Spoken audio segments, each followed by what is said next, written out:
शिव पुराण का तीसरा और चौथा अध्याय यहाँ से शुरू होता है। अगर आपने पहला और दूसरा अध्याय नहीं सुना है तो आप मेरे चैनल पर जाकर सुन सकते हैं। तो चलिए शिव पुराण की कथा शुरू करते हैं। श्री सूत जी कहते, शौनक सुनो, मैं तुम्हें एक नई गोपनीय कथा सुनाता हूँ, क्योंकि तुम शिव भक्तों में अग्रगण्य व वेदवेताओं में श्रेष्ठ हो। एक बार की बात है कि समुद्र के निकटवर्ती प्रदेश में वाशकल नामक गांव था, जहाँ वैदिक धर्म से विमुख महापापी मनुष्य रहते थे।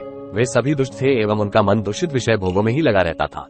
वे देवताओं एवं भाग्य पर विश्वास नहीं करते और वे सभी कुटिल वृत्ति वाले ठग और व्यभिचारी थे। वे इस बात से पूर्णतः अनजान थे कि ज्ञान, वैराग्य तथा सद्धर्म ही मनुष्य के लिए परम पुरुषार्थ है। इसी गांव में बिंदुक नाम का एक ब्राह्मण रहता था। वो अधर्मी, दुरात्मा एवं महापापी था। उसकी स्त्री बहुत सुंदर थी। उसका नाम चंचला था। वो सदा उत्तम धर्म का पालन करती थी, परंतु बिंदुक वेश्यागामी था। उसका इस तरह कुकर्म करते हुए बहुत समय व्यतीत होता था। उसकी स्त्री काम से पीड़ित होने पर भी स्वधर्मनाश के भय से क्लेश सहकर भी काफी समय तक धर्म भ्रष्ट नहीं हुई, परंतु आगे चलकर वह भी अपने दुराचारी पति के आचरण से प्रभावित होकर दुराचारिणी और अपने धर्म से विमुख हो गई। इस तरह दुराचार में डूबे हुए उन पति पत्नी का बहुत सा समय व्यर्थ बीत गया। वेश्यागामी, दूषित बुद्धि वाला वह दुष्ट ब्राह्मण बिंदुक समयानुसार मृत्यु को प्राप्त हो नरक में चला गया। बहुत दिनों तक नरक के दुखों को भोगकर वो मूल बुद्धि पापी विंध्य पर्वत पर भयंकर पिशाच हुआ। इधर उस दुराचारी बिंदुक के मर जाने पर वह चंचला नामक स्त्री बहुत समय तक पुत्रों के साथ अपने घर में रहती रही। पति की मृत्यु के बाद वह भी अपने धर्म से गिरकर पर पुरुषों का संग करने लगी थी। सतियां विपत्ति में भी अपने धर्म का पालन करना नहीं छोड़ती। यही तो तप है। तप कठिन तो होता है, लेकिन इसका फल मीठा होता है। विषयी इस सत्य को नहीं जानता, इसीलिए वो विषयों के विषफल का स्वाद लेते रहता है। एक दिन दैवयोग से किसी पुण्य पर्व के आने पर वह अपने भाई बंधुओं के साथ गोकर्ण क्षेत्र में गई। उसने तीर्थ के जल में स्नान किया एवं बंधुजनों के साथ यत्र तत्र घूमने लगी। घूमते घूमते वो एक देव मंदिर में गई। वहां उसने एक ब्राह्मण के मुख से भगवान शिव की परम पवित्र एवं मंगलकारी कथा सुनी। कथावाचक ब्राह्मण कह रहे थे कि जो स्त्रियां व्यभिचार करती हैं, वे मरने के बाद जब यमलोक जाती हैं, तब यमराज के दूत उन्हें तरह तरह से यातनाएं देते हैं। तब कथा बांचने वाले ब्राह्मण देवता से चंचला ने कहा, है ब्राह्मण, धर्म को न जानने के कारण मेरे द्वारा बहुत बड़ा दुराचार हुआ है। कृपया मेरे ऊपर कृपा कर मेरा उद्धार कीजिए। आपके प्रवचन को सुनकर मुझे इस संसार से वैराग्य हो गया है। मुझ मूढ़ चित्तवाली पापिनी को धिक्कार है। मैं निंदा के योग्य हूँ। मैं बुरे विषयों में फंसकर अपने धर्म से विमुख हो गई थी। कौन मुझ जैसी कुमार्ग में मन लगाने वाली पापिनी का साथ देगा, जब यमदूत मेरे गले में फंदा डालकर मुझे बांधकर ले जाएंगे और नरक में मेरे शरीर के टुकड़े करेंगे? तब मैं कैसे उन महायातनाओं को सहन कर पाऊंगी? मैं सब प्रकार से नष्ट हो गई हूँ, क्योंकि अभी तक मैं हर तरह से पाप में डूबी रही हूँ। हे ब्राह्मण, आप मेरे गुरु है, आप ही मेरे माता पिता है। मैं आपकी शरण में आई हूँ। मुझ अबला का अब आप ही उद्धार। इसके बाद विलाप करती हुई चंचला ब्राह्मण देवता के चरणों में गिर पड़ी। तब ब्राह्मण ने उसे कृपापूर्वक उठाया। ब्राह्मण बोले, हे नारी, तुम सौभाग्यशाली हो, जो भगवान शंकर की कृपा से तुमने वैराग्यपूर्ण शिव पुराण की कथा सुनकर समय से अपनी गलती का एहसास कर लिया है।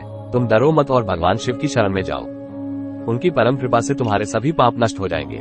मैं तुम्हें भगवान शिव की कथा सहित वो मार्ग बताऊंगा जिसके द्वारा तुम्हें सुख देने वाली उत्तम गति प्राप्त होगी।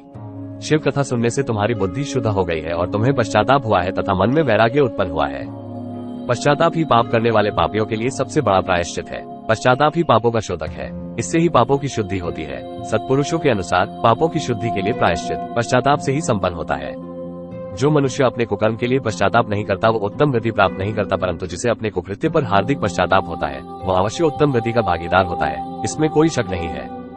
शिव पुराण की कथा सुनने से चित्त की शुद्धि एवं मन निर्मल हो जाता है। शुद्ध चित्त में ही भगवान शिव व पार्वती का वास होता है। वह शुद्धात्मा पुरुष सदाशिव के पद को प्राप्त होता है। इस कथा का श्रवण सभी मनुष्यों के लिए कल्याणकारी है, अतः इसकी आराधना व सेवा करनी चाहिए। ये कथा भवबंधन रूपी रोग का नाश करने वाली है। भगवान शिव की कथा सुनकर हृदय में उसका मनन करना चाहिए। इससे चित्त की शुद्धि होती है। चित्त शुद्धि होने से ज्ञान और वैराग्य के साथ महेश्वर की भक्ति निश्चय ही प्रकट होती है तथा उनके अनुग्रह से दिव्य मुक्ति प्राप्त होती है।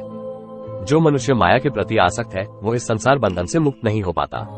हे ब्राह्मण पत्नी, तुम अन्य विषयों से अपने मन को हटाकर भगवान शंकर की इस परम पावन कथा को सुनो। इससे तुम्हारे चित्त की शुद्धि होगी और तुम्हें मोक्ष की प्राप्ति होगी।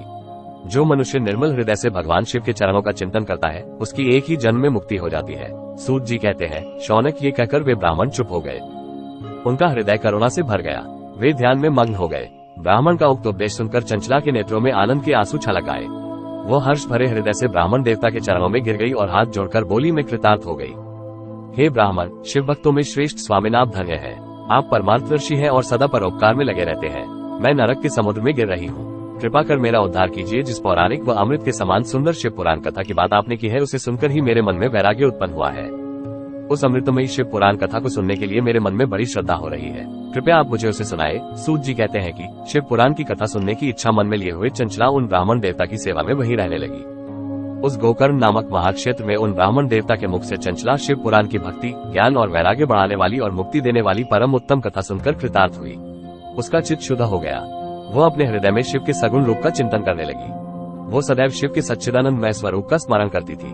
तत्पश्चात अपना समय पूर्ण होने पर चंचला ने बिना किसी कष्ट के अपना शरीर त्याग दिया। उसे लेने के लिए एक दिव्य विमान वहां पहुंचा। यह विमान शोभा साधनों से सजा था एवं शिव गणों से सुशोभित था। चंचला विमान से शिवपुरी पहुंची। उसके सारे पाप धुल गए। वो दिव्यांगना हो गई। वो गौरांगी देवी मस्तक पर अर्धचंद्र का मुकुट व अन्य दिव्य आभूषण पहने शिवपुरी पहुंची। वहां उसने सनातन देवता त्रिनेत्रधारी महादेव शिव को देखा। सभी देवता उनकी सेवा में भक्तिभाव से उपस्थित थे। उनकी अंक कांति करोड़ों सूर्यों के समान प्रकाशित हो रही थी। 5 मुख और हर मुख में 3-3 नेत्र थे। मस्तक पर अर्धचंद्राकार मुकुट शोभायमान हो रहा था। कंठ में नील चिन्ह था। उनके साथ में देवी गौरी विराजमान थी, जो विद्युत पुंज के समान प्रकाशित हो रही थी। महादेव जी की कांति कपूर के समान गौर थी। उनके शरीर पर श्वेत वस्त्र थे तथा शरीर श्वेत भस्म से युक्त था। इस प्रकार भगवान शिव के परम उज्ज्वल रूप के दर्शन कर चंचला बहुत प्रसन्न हुई। उसने भगवान को बारंबार प्रणाम किया और हाथ जोड़कर प्रेम, आनंद और संतोष से युक्त हो विनीत भाव से खड़ी हो गई। उसके नेत्रों से आनंदाश्रुओं की धारा बहने लगी। भगवान शंकर व भगवती गौरी उमा ने करुणा के साथ सौम्य दृष्टि से देखकर चंचला को अपने पास बुलाया। गौरी उमा ने उसे प्रेमपूर्वक अपनी सखी बना लिया। चंचला सुखपूर्वक भगवान शिव के धाम में उमा देवी की सखी के रूप में निवास करने लगी। इसी के साथ शिव पुराण का 3रा और 4था अध्याय समाप्त होता है। हर हर महादेव।